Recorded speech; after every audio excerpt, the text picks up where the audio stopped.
In this particular section, part 2, we're going to look at just independent events and see if we can come up with the answer. So, suppose I had a coin, 2 coins, and I flipped them, and I want to know what's the probability that I would get 2 heads from flipping the coins. All right, so we need to take a look, and these are independent events because it doesn't matter what happens on the first flip of the first coin. The second flip of the second coin has nothing to do with the first flip. So therefore, because they are separate and neither one of them are dependent upon another one, we say that those are independent events. So if we take a look, what's going to happen is we're going to be able to look at each event separately because they are not dependent upon each other. So because of that, I want to know what is the probability of the first event times the probability of the second event. So this is from event 1, this would be from event 2. So what's the probability of me landing a heads from the flip of the coin?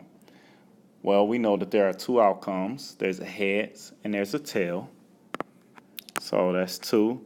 And the probability of heads is 1 out of 2. And once again, the probability of heads for the second coin is the same, right? There are 2 outcomes, and out of those 2 outcomes, only one of them are heads. So therefore, what we have is the probability of me getting 2 heads from 2 flips of the coin is 1/2 times 1/2, which is 1/4. So the probability of me flipping a coin and both of them landing on heads are 1 out of 4. Example number 2. What is the probability if I threw a pair of dice onto the ground? What is the probability of me getting a 2 on the first from the first die and a 3 on the second die? So once again, because if I throw out a 2 dice, called dice, it does not matter what the first one rolls. The first roll doesn't affect what happens with the second dice. It just goes and it just lands on whatever number it was going to land on. So because of that, we are able to look at each event separately. So I want to know what is the probability of me getting a 2 times the probability of me getting a 3. Well, we know if you have a die, there are 6 different outcomes. There's 1, 2, 3, 4, 5, and 6.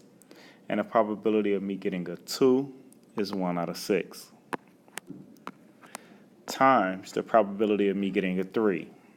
Once again, we have 1 out of 6. And we are able to multiply those 2 together to get 1 out of 36. All right, for my third example, we talk about a bag contains 20 marbles, 10 blue, 5 green, and 5 red. What is the probability of pulling a blue marble, replacing it, and then pulling a green marble?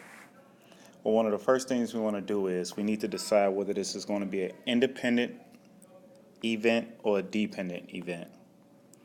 Now, so the first time I pull a marble, I'm going to have, now I pulled it out of 20 marbles.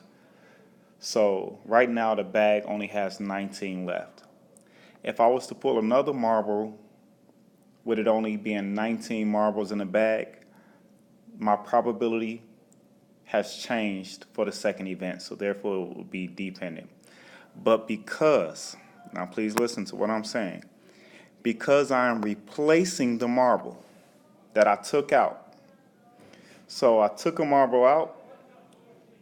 I started with 20. I took a marble out. I was down to 19.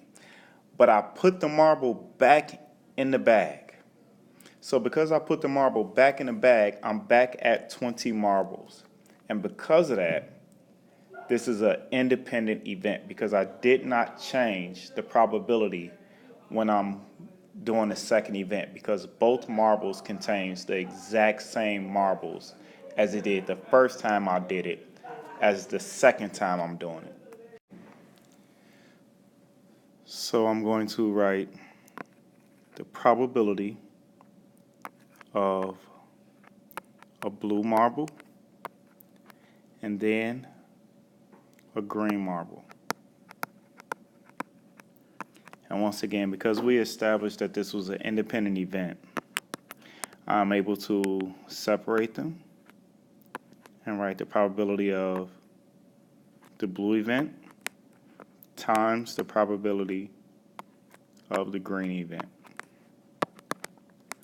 Well, what's the probability of blue? We talked about that. There are 20 marbles in the bag. So out of 20 marbles, how many of them will give me a favorable outcome? How many of them will give me a chance to get blue? And that's 10. Times the probability of a green marble. Well, how many marbles am I going to have to choose from? Well, because we've already established it's an independent event, once again, it's going to be 20 marbles. That's what made it independent. And out of those 20 marbles, how many of them are green? It's 5. So this answer, once you multiply it, is 50